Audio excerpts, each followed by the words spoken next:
Hey, good afternoon. Welcome to this week's special edition of Artist Alchemy. This is where we come together with artists and arts administrators and all kinds of interesting folks and talk about the magic of the arts and in all of their many aspects. But today it's a special show because we're trying to get a routine going with once a month. We bring together the whole YubaSutterArts&Culture team and talk about what we've got coming up. But since this is our last show of the year, we thought we'd kind of look at what we did accomplish this year under extreme circumstances and talk a little bit about what we hope to be able to accomplish in 2021. Let me reintroduce the team real quickly. Most of these folks, I think, are very familiar to our adoring audience, but of course, Abby Cecina, our managing director, Shante Arroyo, our arts. Oh, drum roll, please. You're providing your own drum roll, Shante. Sorry. Shante is our arts and education coordinator and also managing most of our social media. And of course, Sue Grau, program coordinator and fabulous photographer, and she does lots of other great things for us. So, how is everybody? Good. Doing all right? Yeah. How are you doing, David? Great. Fantastic. We actually had a rehearsal earlier this morning in our weekly staff meeting, which was very similar to this, but a rehearsal. We did a run through of what we might talk about this afternoon with everybody. So, gosh, it's going to be great to look back on 2020, right? I think we're all looking forward to that. Pretty. We're still certainly mired in it, but hope springs eternal with the announcements about the possible release of vaccines here being kind of imminent, and we hope that'll make a difference. Thanks to our friends across the Atlantic and in the UK, they kind of got first shot at it. So, and I don't want to get political or get into any of that stuff, but I know we're all very hopeful, and that'll really make a difference. We're all certainly suffering here in Yuba Sutter with our high rates, and all of that loads up into our world because it's prevented us from doing a lot of things this year, but it's also it forced us to do a lot of other things. So I don't know, where do we want to start? Sue, do you want to start with something we did this year that, under extreme circumstances, we kind of rose to the occasion? You got a favorite highlight of the year? Or?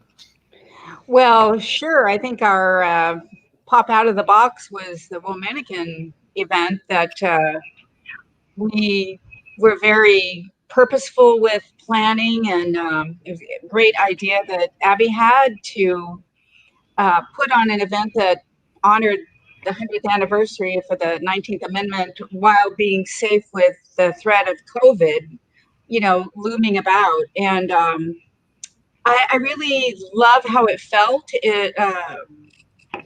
It worked out great, and it's a highlight still. I go back to that point, even though we're here and we've been restricted and frustrated, but the programs that you and Abby put on are so robust that I can go back to that event as like that was kind of the last kind of in-person up to the Veterans Day. But right, one of the very few things we did this year after we got shut down. Sort of St. Patrick's week, that March 17th, we had Sunday before St. Patty's Day, we had done an event at Justin's Kitchen, Luck of the Irish, with our good friends, One-Eyed Riley, a big fun time. And then that week, everything got shut down, and we had to cancel the Yuba Sutter High School student art show, which was already hung in the gallery. So, and from that point in March until August, late August, when we did the Womanicans event, and that was at the Tea Garden House, where all these incredible works of art that you all created, along with 20-some other artists and organizations in the community, decorating these half-shell female torso mannequins. Again, as Sue said, in honor of the 100th anniversary of the enactment of the 19th Amendment, giving women the right to vote. So, I love the way it was positioned around the Tea Garden House. Yeah, Abby.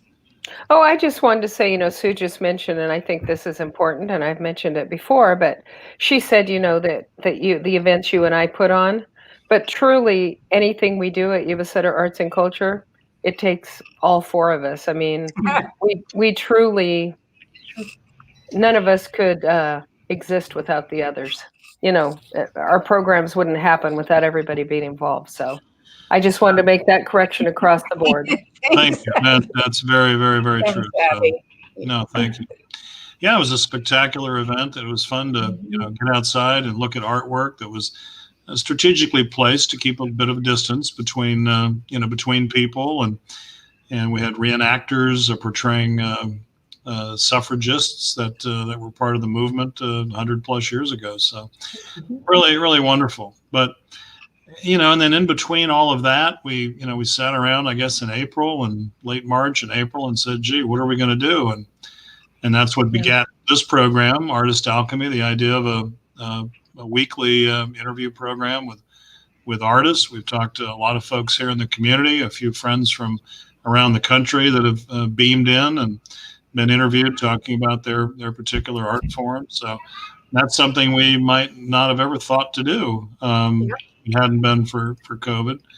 Not that we want to diminish the heartache that it's caused us, but we get I think a lot of exposure, and we're able to give artists a lot of exposure and kind of keep our arts are important flag flying the whole time. So of course we've kind of reinvented our old radio show, Art Radio Today. In fact, now we're calling it All About the Arts, I think, sort of AAA. If you're not Automobile Club Association member, then AAA is good. And so we're doing that a couple of times a month, and lots else. There it is, on air, with our co-host Tom Galvin and Joe Moy. We had to shut down our YubaSutter Youth Choir, but we were able to kind of reinvent our Applause Kids Youth Theater program, and just did a wonderful musical, 30-minute musical written during this pandemic for exactly this purpose. So it's a youth musical called Super Happy Awesome News.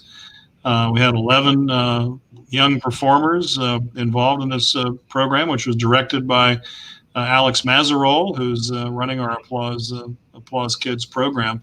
And it's fantastic. If you didn't see it, you can look it up at our YubaSutter Art YouTube channel. Just search on Super Happy Awesome News. You'll see other productions of it that have been done around the country, and it's just delightful. Great narrative, a little bit of a message, and just really kept those kids that are all about acting and singing active. Got them something to do during this otherwise crazy year. What else? What else have we done that we ought to mention?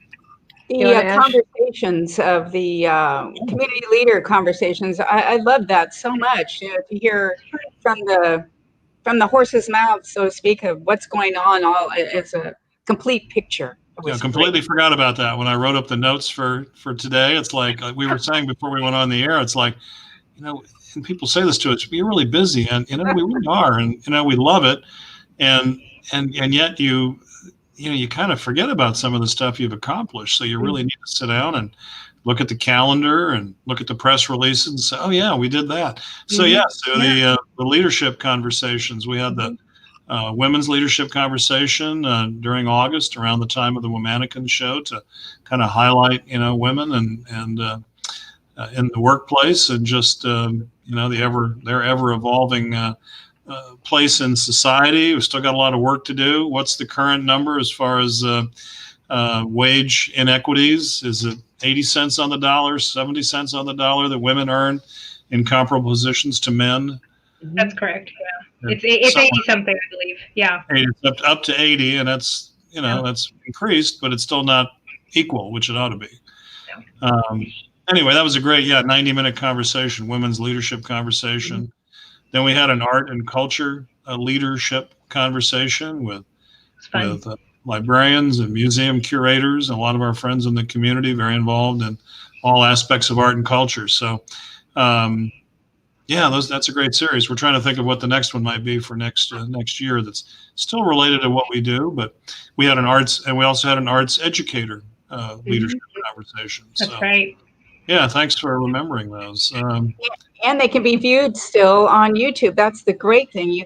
We can still go there and watch all of them. So, I was preparing for this evening's conversation. I looked back at our mission statement, and it is just as a refresher. It's YubaSutter Arts and Culture exists to expand artistic awareness of and engagement in the arts, and I think we need to add and culture, to encourage local communities to reach their full potential by developing art and culture programs that serve their needs, and to provide access to the arts in rural and underserved areas throughout Yuba and Sutter counties. And that phrase, rural underserved, is one that we use in a lot of our grants because that's how we're classified.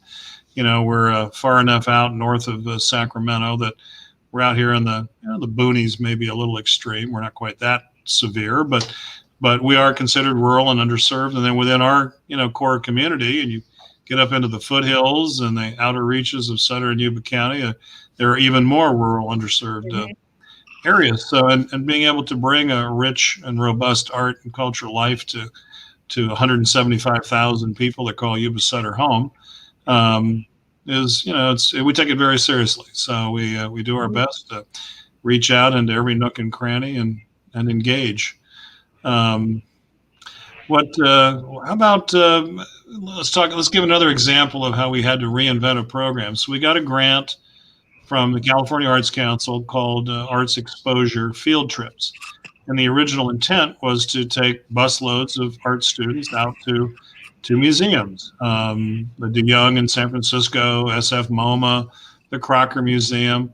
And the first one we did that was scheduled was in January, and we took Yuba City High School art students with Pam Novak and her arts educator team to Los Angeles, and took 45 students down to see the two Getty museums, the Malibu location, which was Mr. Getty's recreation of a Roman villa, and that today that houses the collection of Greek and Roman antiquities, and with rotating exhibits. But it's spectacular. Just the setting alone is remarkable. And then the main Getty Center, just up the hill, overlooking West Los Angeles, is one of the greatest art institutions in the world. And anyway, the students had not nearly enough time, but at least some exposure to both of those facilities, with a couple of very nice meals in between.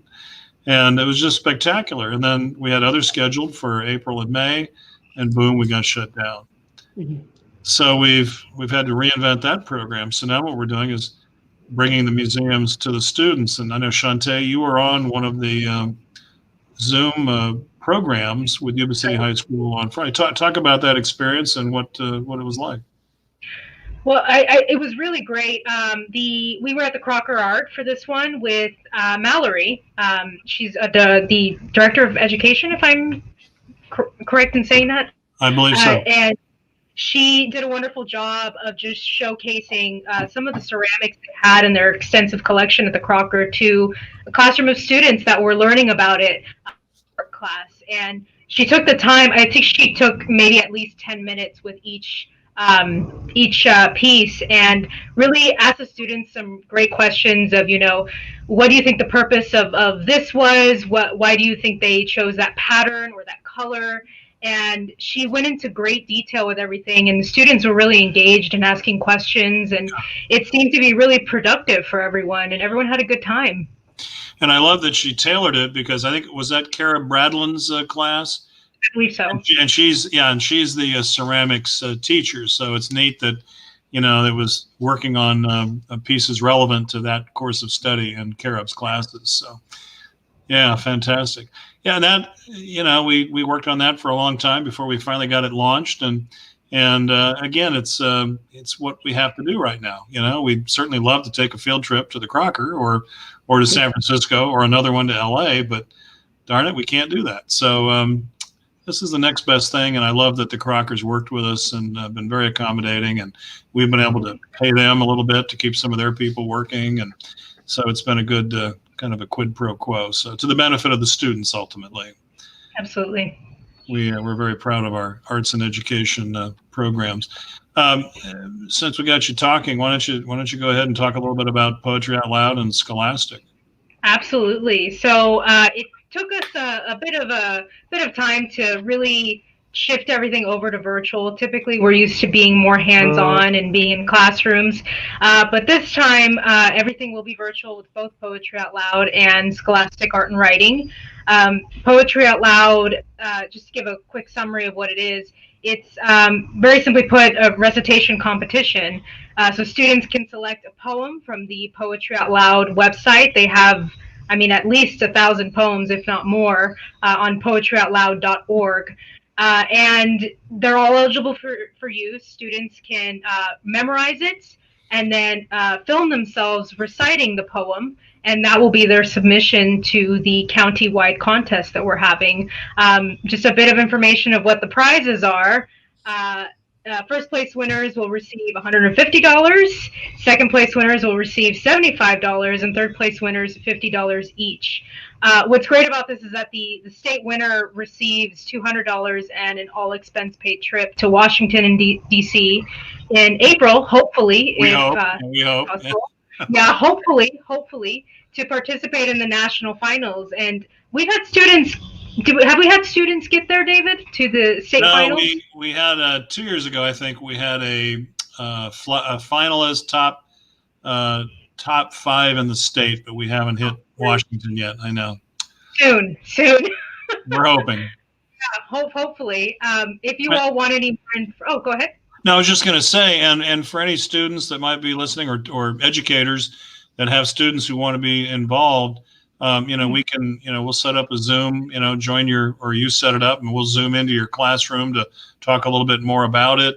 And also, if students want to participate and for any reason struggle with the video process, we'll arrange a safe, socially distanced time for them to come into our theater, and we'll actually, help create the video, which would be then submitted online to our panel of judges.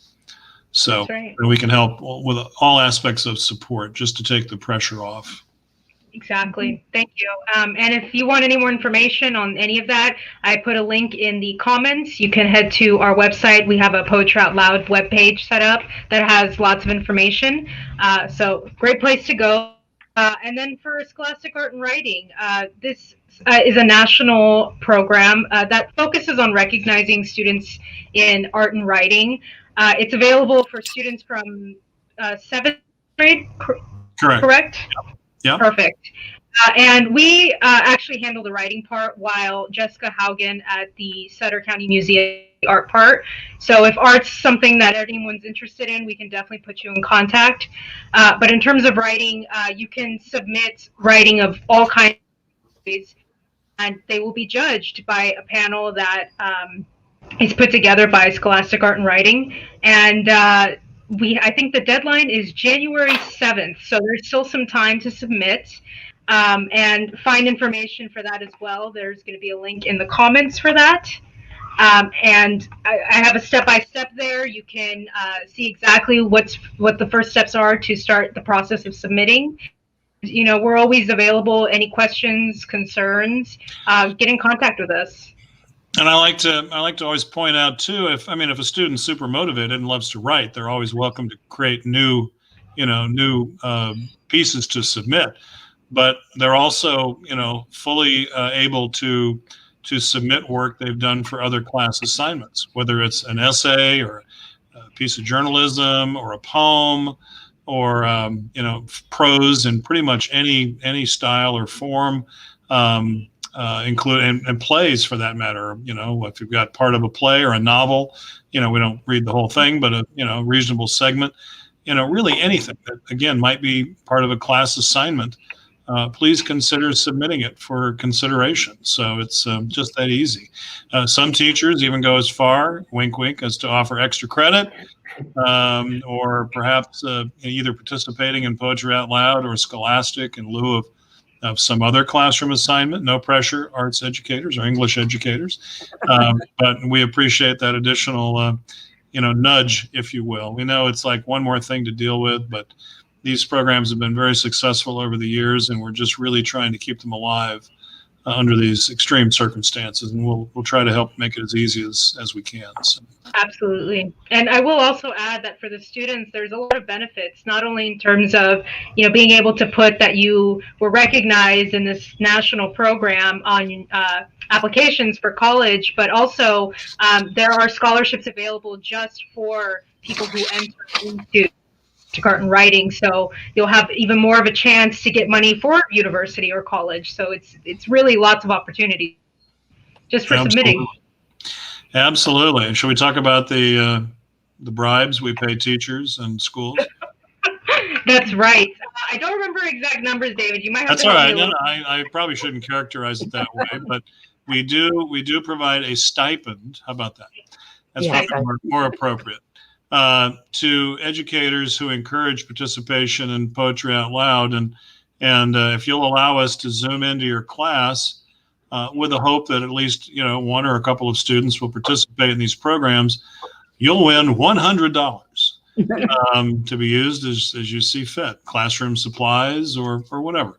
And then for schools that produce winners of Poetry Out Loud, we will provide a $500 stipend to the school to be used as the administration sees fit. So last year, I think it was it Sutter High School, and in Sutter County, and in Yuba County, it was Marysville Charter Academy for the Arts. So keep that in mind. Just a little extra incentive.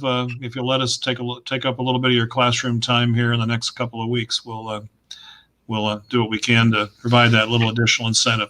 Participating students in Poetry Out Loud also receive a $10 gift card, and we'll have a couple of choices as far as where the gift cards will come from, but it'll be someplace cool, like a Starbucks or Sawyer's Sweet. What's it called? Sawyer's Sweet Spot. Shop. Yeah, sweet. Yeah, that one.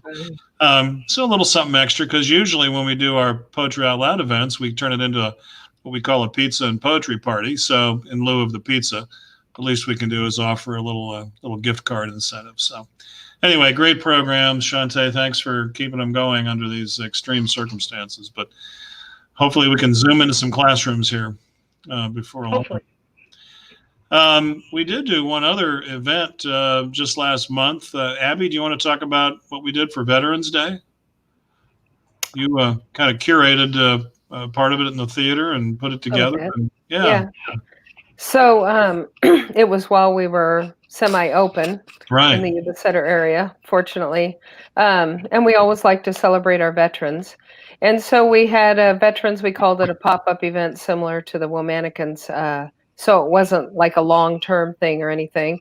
And we had 4 veterans set up art. We had, you might have to help me, Brian Scholl, Aaron Burks, Chris Thompson, and that other guy, Bert Johnson. Mm-hmm. And they all brought in their artwork, very, very different types of art. It was amazing. Some were photographs, some were ceramics, some were paintings. And Joe Moy was out in the courtyard singing. So we had like a little reception where people could get prepackaged food, so we weren't touching that. Joe was playing in the courtyard. It was a beautiful day. And so people were allowed in the gallery 10 at a time. And then at one point in the theater, Brian Scholl did a show about his photography and his bird photography. And Aaron Burks talked about a program that he's doing through YubaSutterArts&Culture. We received a grant that actually allows Aaron, or helps Aaron, to go out and find World War II veterans across the nation. He started out locally. He was supposed to travel this year and find some other people. Pearl Harbor. I'm sorry, I said World War II. I meant Pearl Harbor survivors. Started it. So, yeah. Which there aren't too many left. And what he does is he gets a photograph of the person who was in the service when they entered the service. So they're probably, 18 to 20 years old. And then he takes a picture of them now, and most of them are in their late 90s or even nearing 100, and paints paints both versions of them. And so I think he has about 20 people he's interviewed right now. Is that correct, David? That's And right. he's hoping to get a lot more. Last year, we sent him over to Hawaii for the Pearl Harbor celebration that they do, I believe, every year. And so he was able to hook up with a few people over there. But he's done some local people. Veer Gardner passed away, I think, a year ago, maybe a couple years ago. And he was in Gridley, and we got to meet him and take his picture as part of our Portraits of Veterans. But an amazing, amazing guy. And so Aaron, painted him when he was so young.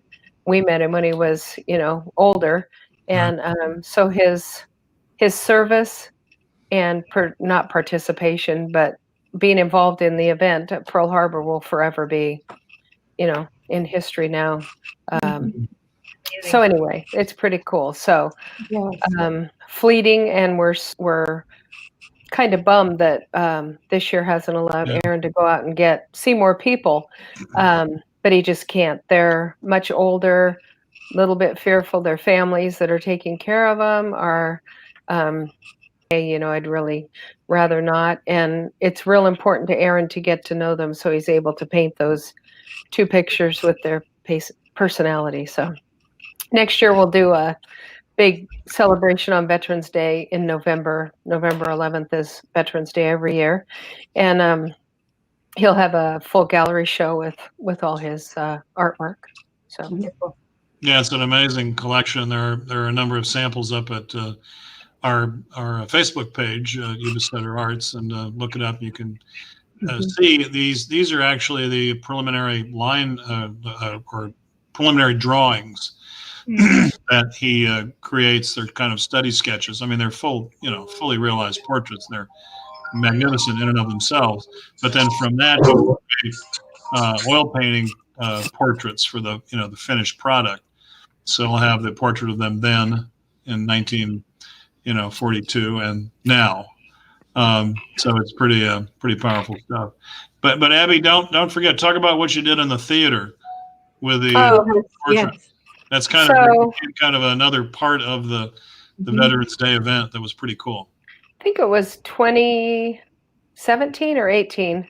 We did it for 2 years, I think, that we took portraits of veterans, and we ended up local people who have been in the service or in the service. You're a veteran even if you're currently in the service. And we took about 360 portraits of people from the community. We went out to the Museum of the Forgotten Warriors. We went to Yuba College, to their veteran services. We met in the library.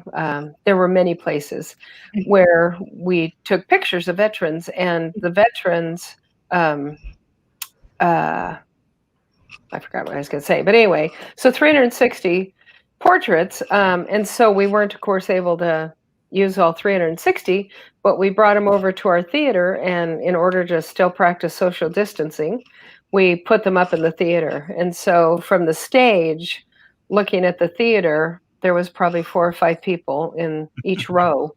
Right. And people were able to sit between them. It was kind of cool because some people saw people that they knew, and it was like, nice for them to see. And then if you were in the audience, we had them up along the front of the stage and up behind. So when Brian and Aaron were speaking, you could see them that way as well. So they're still up just because we haven't taken them down, because it's kind of a cool thing to go in and see. So I like walking in there and seeing them. It's kind of yeah. No, that was a great way to enforce social distancing and add an additional element. It was a great day. We were open a little bit on the following Saturday, but Wednesday was the big day, and we just really felt compelled to do something. And having these, actually 5 if you count Joe, because he's a Navy veteran, right. 5 veterans who also happen to be working artists was, I think pretty special, because you mentioned Brian Schull, jet pilot, SR-71 pilot with an incredible story that probably many of you know.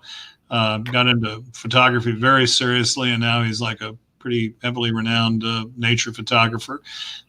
You've got Aaron Burks, who was a Navy and Army veteran, and then went to art school. He'd always been interested in the arts, and now he's just doing all kinds of work.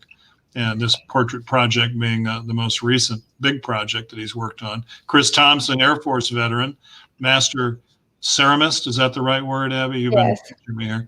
Master ceramist, and just does incredible ceramics. Now he's experimenting with ceramics and combining metal where pieces have cracked and putting them back together to create these really very unique works of art.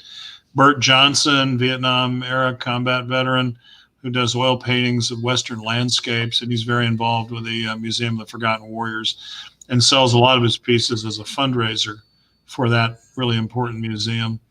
So it's an incredible and eclectic group of, in this case, all men, and great artists. And of course, Joe Moy, musician and songwriter and actor, who does a lot for us here locally. So it was just a real pleasure and a very special day. So, and then we got shut down again. So the couple of things we had planned for this month aren't happening, and at least in reality. But we'll just keep doing what we're doing like this, and talking about art and doing what we can. What else? You want to talk about next year, or more of the kind of virtual events, or where do we want to go from here? Are we going to talk about things coming up for the rest of this year, or are we going to do that at the end? Yeah, you want to take us through that? Well, I don't have everything written down, so people can chime in. But so we have our Applause Kids doing Holiday Happiness, and that's actually this weekend. Yes, this weekend. They're going to do it on Friday and Saturday at 6 o'clock live on Facebook. And Alex Mazerol again has put together. What's on? Well, I deal with it enough. I should know. No. Anyway, so Alex Mazerol has met with the kids that auditioned for a part, and we're going to have, I believe, everything from comedy to songs. So and some prose. So it's pretty exciting. The kids wanted to do something a little bit different, so I think that'll be exciting. There it is, right there. So that's going to be fun. And what's cool about this is that, again, because of what's happened with COVID, this has totally gone online, and everything's done, on Zoom, and people submit their auditions on Zoom, and it's really cool event. So Applause Kids kind of came about, at least the name of it, because we have Applause that we've been doing, I think, for 9 years. And we do an Applause, Applause Home for the Holidays we do every year. This year it's called Applause at Home for the Holidays, because obviously it's going to be online too. So so that's going to be on the, my memory's good, 20th, 21st, and 22nd, 7 p.m. on Friday, Saturday, and Sunday at 2. You sure? I've got 18. I'm sorry. 18, 19, and 20. Well, my memory isn't good. I found my cheat sheet. I didn't bring it with me. That's okay. So I had to move my whole location. There's so much going on. It's hard to keep track of. Can I just say that? Fortunately, all of this is at YubaSutterArts.org. So you all can look back at that, and you don't need to make notes right now. Just remember the website. So can I finish about Applause real quick? Of course. So something exciting about Applause is that we have like 17, 20 people, something, that are going to be part of this. Wow. And of course it's virtual. We've been doing all these things all year for free, except one other event we did. We do everything like this live and free, and we want to do that for the community. But Applause is a fundraiser for Yuba Sutter Arts and for Sutter Performing Arts Association. And so we're only charging $10 per person this year. Usually we charge $20, $25, but $10 per person. And we're asking that people go online to our website and purchase a ticket. You'll get the link to be able to watch the show. But we are asking that you don't take the link and have 20 people sitting in your room watching it. We'd like you to buy 20 tickets. If there's going to be 20 people there, there's going to be buy 2 tickets, just because it's a fundraiser, and you know, it has been a pretty tough year. We've been doing fine, but this is a good fundraiser, I think, for both SPA and for YubaSutterArts&Culture. So get online, buy your ticket.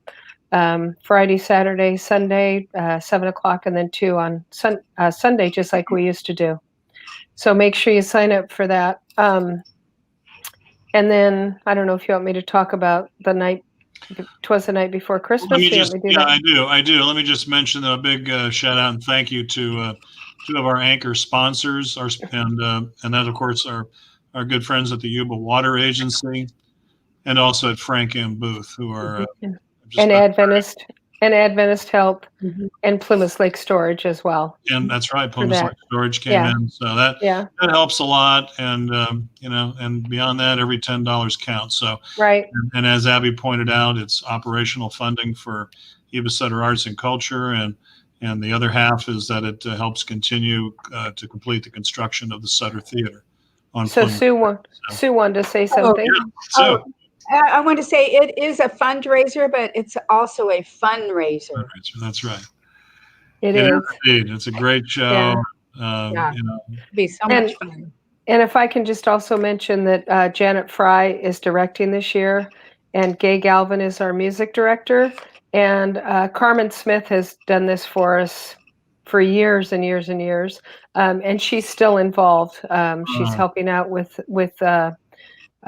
getting the show actually together and put together. So we thank those 3. Linda Plummer is also a producer. So along with all the people that are putting time into singing songs and things, we really want to make sure that we thank them. Kind of international this year? Do we have some folks? They are saying that it's international. We have, I wish I could remember names, but Alex is in Boston. Larvix, are they Larvix? Larvix are in Germany. Italy. Germany, Europe. I think is it Vieta is in Hawaii, maybe. Yeah. And then and Sammy Raynor is in Louisiana. Somewhere down south, yeah. Somewhere down south. So and there's a few more that I'm missing. So again, it's what's cool about this is we never would have thought to do that. They couldn't have been included last year. Sammy flew out for his Christmas here so he could do it, but those other people don't have that opportunity, and so we would never have had this chance to bring them back in after, you know, participating and being so involved for years and then moving away. So that's applause. At home for the holidays. Talk about our gift to the community was the night before Christmas. So 'Twas the Night Before Christmas is going to happen on Christmas Eve, like it should, at 10 a.m. and at 8 p.m.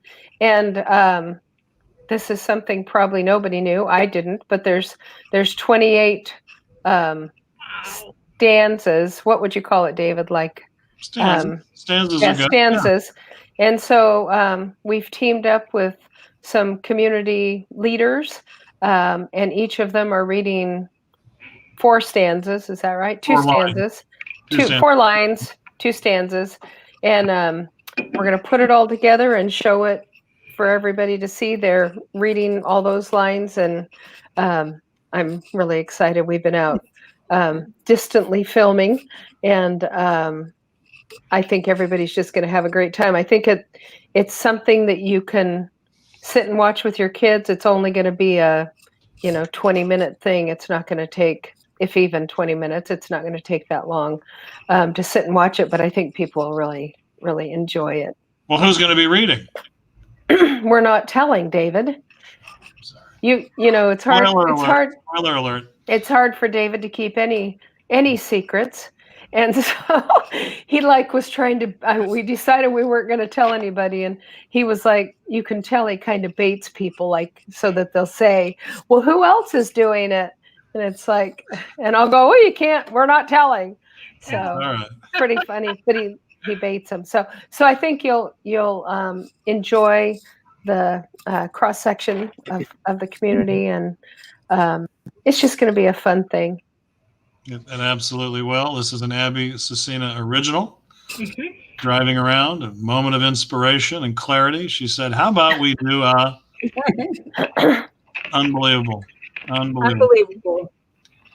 brilliant." Abby? It's been a lot of fun, and we've met, been out safely, meeting old friends and doing our little video thing, and it's just been a real joy. Yeah. So can't wait.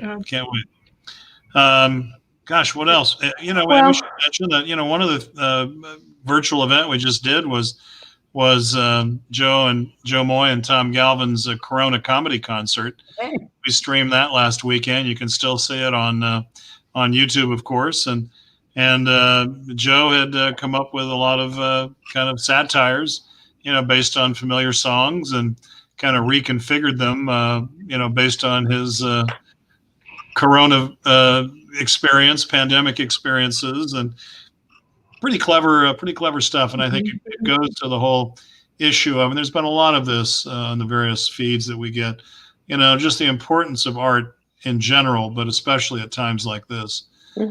Whether you're a viewer and appreciator of art or a creator of art, not to get into all the art therapy thing, but that's certainly a huge part of it. And Joe's been working on this for months and just came up with a great tight little 35-minute show. And he had some friends, Tom Galvin performs a couple of the songs, and other musicians. So take a minute and look up the Corona comedy concert at our YouTube channel. Abby? I just wanted to mention other things that have been ongoing throughout the year real quick. Yeah. So we don't, and I'm sure we're forgetting something, and I apologize, but, Tom Galvin does our songwriter workshops and also our poetry, open mic poetry. And when this all came down, he just flipped them. And we've been doing them online since then. Diane Funston, who is our poet in residence, started up a program called Poetry Square. And it's wonderful. It's 1 hour, but you get to hear 4 different poets read. And it's always Diane, and then she gets 3 people from across the nation. Yeah, so it's really, really cool that we have that. Is this month, Shantae? That is this month on the 17th at 7 p.m. Yeah, so these are coming up this month. And even if you don't have time to sit and watch, if you're working around the kitchen or, working on something else, it's really cool to just have this on and listen to what's going on. And Diane thought of this. She's involved in a lot of poetry groups, and it's turned out to be wonderful. And I think we're expecting to keep it going. So I wanted to mention that. She's done a great job, and it's open like Artist Alchemy. You just jump onto YubaSutter Art's Facebook page, and you can watch it live, or you can always watch it later, either on Facebook or YouTube. The other 2 events Abby mentioned, the open mic poetry event and songwriter workshop that Tom hosts. There you just need to go to the website or Facebook events and pick up the login. Yes, they're done via Zoom, so you just go. There's no cost to any of that, but you need to actually log in so you can talk and participate if you choose to. There's no requirement, but if you want to talk to Tom and others that are sharing poetry or learning songwriting, you need to get the Zoom login piece. Yeah, and those are nice events where you can have a little bit of time with other people and share things that, especially the poetry open mic, that you don't want to say, on like we're doing now, but it's just a chance for you to kind of have some moments with some people. Yeah. Absolutely. Gosh, what else? Is that all? No. I mean, well, I got 45 minutes just like that. I do want to, in a minute, just talk about next year and maybe some ideas and things we're thinking about. But just 1 or 2 other things I want to mention that are one in particular that's currently underway, and that's our Boga Assembly Center project. This was part of a grant we got last year to help create a memorial site and interpretive center in the little community of Arboga, just south of the This is on Broadway, just south of Marysville. And this is where 2,500 local Japanese Americans were held temporarily during World War II before they were sent off to a permanent concentration camp, Tule Lake, which is up near the Oregon border. And this site has been on the local community radar for some time, but we finally got the funding now where we can actually put up some information murals and some other sculptural elements. You can't really tell from the picture on the banner there, but in the background there are 3 large steel silhouettes that kind of create the illusion of the barracks that used to be at the site. Actually, the real site was across the street, but so those sculptural elements will be there. They're being done by Dan Turner and the welding department out at Yuba College. So that's going to be coming together in the next couple of weeks before the end of the year. You'll hear more about that. We'll announce it once it's all there and ready for prime time and visitors to come out and share a bit of that experience and what the folks went to that were held there and taken from their homes. So it'll be, I think, a real point of pride for the community to try to undo a little bit of the deprivation of civil liberties that occurred during that time. Also, can you mention that Stuart Gilchrist did this drawing? Yes. Stuart came up with a concept that we've stuck with now for over a year, and it's finally coming to be. So next week's going to be the big work week out there. And if you had time to look at all the people that have helped us so far, with more to come. Yeah, it's been a real community involvement event. So, and then this last year, in fact, one of the murals was created as part of that grant. We were able to create a number of murals, but just a couple I wanted to highlight was the one at the Buddhist church in Marysville that was part of this Japanese American grant that we received. Do we have that image? This is a 100-foot long mural that was created by Madeline Templeton. Maybe we don't have that image. Or maybe it's, there it is. There it is, photo by Sue Grau. And this is like 18 feet tall and just over 100 feet long. And it's sort of an epic panorama about the Japanese American experience in America. So that's right at 1st and B Street in Marysville. And it's part of our collaboration with the Japanese American Citizens League of Marysville. And the other, one of several other murals we created was up in Live Oak as part of our Murals of Live Oak project. And this was a design concept that Stefan Cellier came up with before he had to leave the country this year. And so it was painted by actually Rebecca Wallace, our friend, who was a former art teacher at Yuba College and now lives over in Fort Bragg and teaches at Mendocino College. So just sort of a fun look at communication over the generations. So this is actually an AT&T building in Live Oak, right behind City Hall, and it's done in an anamorphic style, which is kind of a 3D illusion. And you have to see it in person to really get it, because it really pops off that wall, and it's just a great mural. So very proud of that. So explain what that anamorphic, if we have time, is. Anamorphic is really creating a two-dimensional 3D effect. So if you go out there and look at it, when I saw it, the boy's feet that look perfect from here, if you walked up right onto the sidewalk, the feet are bigger than I can show. I mean, they're 2 feet long, but when you stand across the street, they look like that, like they're actually standing on the sidewalk. It's amazing. Wow. So it's really spectacular. Sue. I want to mention that in 2021, YubaSutterArts&Culture will be celebrating 40 years of being in existence as an arts council. Gone through some various iterations and name changes, but that's coming up.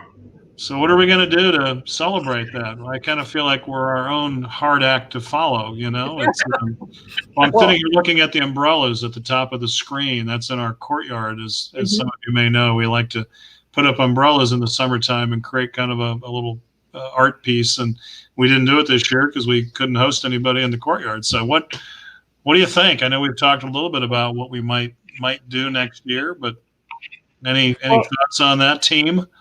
Well, I think that I know for a fact we're going to try to do 40 things in 40 years. Some of them may be things we already have in existence. Our big idea was to do, 40 new things, but with the way things are, we're probably going to not be able to do quite that. But we really want to publicize that we're going to have at least 40 events, which we don't have a problem with, in the year.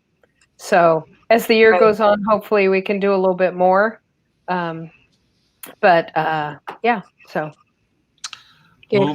We'll be busy, and we'll keep it coming. And I think the date 1981 is significant because it really shows our history, which aligns with that of the California Arts Council, which was created during Jerry Brown's first term in office way back when. He created this statewide network of local arts agencies. We're the official affiliate of the California Arts Council for both Yuba and Sutter counties. And we're the only 2-county arts council in the state. There are 58 counties in California, as you probably know, and 54 of them have this special alliance with the California Arts Council. So there's 4 counties out there that haven't signed up, but maybe someday. But we've been there since almost the beginning. I think California Arts Council was formed in 1980, and we found the documentation the other day showing our original resolution from Yuba County. We have to have it every year. That reauthorizes us as the official representative. And you say, well, who cares? Well, we care because it allows a certain amount of funding to come into the community that wouldn't be here otherwise. Mm-hmm. And then we apply for additional grants for special projects like field trips, like painting portraits of Pearl Harbor survivors, all those special projects which we apply for in addition to our baseline funding each year that helps pay the cost of staff. We're blessed to own our own facility, which our visionary board of directors bought back in the mid-90s. And we still enjoy. We're getting ready to we are refurbishing our theater and art gallery and office complex in Marysville. So anyway, 40 years proud and strong, and we feel like we're taking it in a whole new direction here this next year. Some other exciting announcements we'll tell you about next year when they're official, and if they happen, we'll be even more excited to grow the programs that we're so proud of. Gosh, what else? Do you want to talk about our end of year fund drive? Why, yes, I would, Abby. Thank you. I thought so. You bet. Thank you. Perfect. Is that an appropriate closer? We are again blessed to have a number of revenue streams, grants, sponsors. We make a little money on art sales. We do fundraisers when we can, but as you know, it's been a tough year for all of our local organizations and nonprofits. Our traditional Harvest the Arts, our one big fundraiser of the year, didn't happen this year for the first time and since we started it 8 or 9 years ago. And John Heyer's ready to do it again whenever we're allowed to, but we couldn't do it this year. That's a big event for us. Art and Oysters at Justin's Kitchen, another fun fundraiser, and all of the events in our theater that we sell tickets to, whether it's a program we do a 50-50 revenue share with the artist on, or youth choir ticket sales for performances, and all that adds up in our overall income category. Anyway, I don't want to pour mouth. We've been blessed with some local grants through the CARES grant funding from the federal government. Our counties have been very supportive of what we do, and we appreciate all of that. But like our friends at public TV and public radio, we need you, and we count on your support. So if you're able to join as a member at any level, I think we start at $25 for artists and seniors. Every bit of that really does help. And we sent out a mailing that some of you may have received already. We've put a donate button on our monthly newsletter. You'll see that again in January. You can always go to our website, and there's a button there to donate if you're able to. So cash, checks, money orders, whatever works for you. Again, we appreciate all of it. Hopefully you like what we're doing and you're able to support us at some level. And if there's something you think we should be doing that we've missed, please, we're very open to ideas, and we'll try almost anything that's reasonable and appropriate. And, we've got so many things we want to bust loose with once we're back to real events. But in the meantime, I think there's a lot we can do with these new virtual platforms that we've begun to master, thanks to Shantae doing a lot of the behind the scenes button pushing, and Alex Cecina, and making us all look good when we're on camera like this. So, and for all those other events, with Alex Mazerol putting together these applause kids programs, and the 'Twas the Night Before Christmas virtual reading, and there's lots we can do, but we still need funding. So the expenses continue whether the theater's open or not. So anything you can do, we'd appreciate, and we'll keep bringing you art and culture in a lot of different ways every day of the year. So what did I leave out? Well, I would also say if you can't donate or get a membership with us or anything, a great way for people to support us that's free is to follow us on our social media platforms: Facebook, Instagram, Twitter. We're there, YubaSutterArts&Culture. Just liking our things and sharing our things, it helps a lot. So that's a great free way to help out. Subscribe to our YouTube channel so you get. We don't do a lot of bothering of people, but it's nice to be able to just get it if you want it so easily. Tell your friends. Mm-hmm. That's right. And I held this up earlier, and this is an actual piece of paper or flyer that Abby creates every month. But you can get that delivered to your home email box or work email box if you're not already on our email list. And we don't sell lists. We're not going to bombard you with a bunch of stuff. You'll get one a month, maybe once in a while two, but typically no more than one a month. And at the beginning of the month, a newsletter electronically from us with all the stuff we have coming up, and also other things that are happening in the community. We share flyers from the acting company and other organizations that send them to us to kind of keep you appraised on what's going on all across Yuba Sutter and with all of our sister arts and culture organizations. So get online, go to the website and sign up for the newsletter. There's a subscribe function there that you can find, and we'll deliver that to you. And as Shantae said, jump on social media if you do that. If you don't, that's fine. If you want to receive a postcard, we even send out a snail mail 5x7 postcard that's got all of our upcoming. Oh, good, you've got the prop. Beautiful. Abby creates these every month. We've got a list now of over 1,000 folks in the community. And if you still like to get a little bit of mail that way, the old school way, which I do, sign up. We'll send you that postcard. So, people tell us all the time, oh, I didn't know you were doing this or that you were doing that. And I run through the list of all the ways we try to reach the community to let them know. And God forbid you read the newspaper. There's still a number of us out there that we get a lot of press, and the Territorial Dispatch, they're very good to us, as is the Appeal Democrat.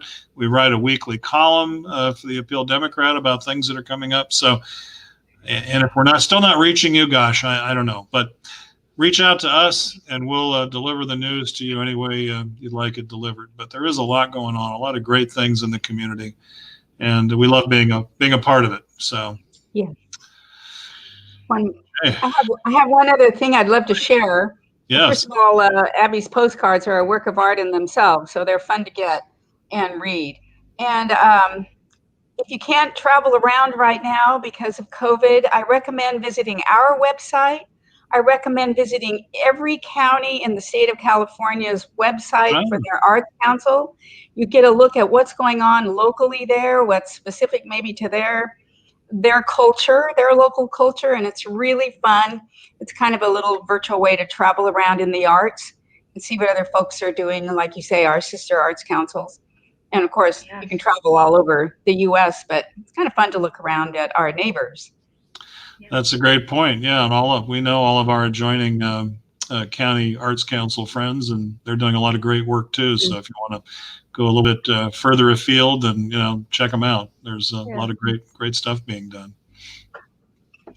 Well, you been taking any photographs, Sue? You been out with your bird friends, or are you staying close to home? I am staying. I try to go out at least once a week right now, but I'm a little timid about going too far from home. It seems safer. It seems safer at home Yeah, right now. we totally agree. Totally agree. Well, my friends, is that it for Well, today? the only thing I'd like to say is just happy holidays to everybody on behalf of our team. We so love having everybody participate in the community, being involved with artists and participants and just interested people is so wonderful, and we truly wish you a happy holiday and a happy new year. Absolutely. We appreciate you, and thanks for all the kind words, and thanks for your support. So absolutely. Happy holidays. Merry Christmas. Happy And Hanukkah. Christmas. Happy Kwanzaa, happy All of the above. Feliz Navidad. See you next All right. year. See you next See you year. next Goodbye, year. everyone. Bye, everyone. Bye.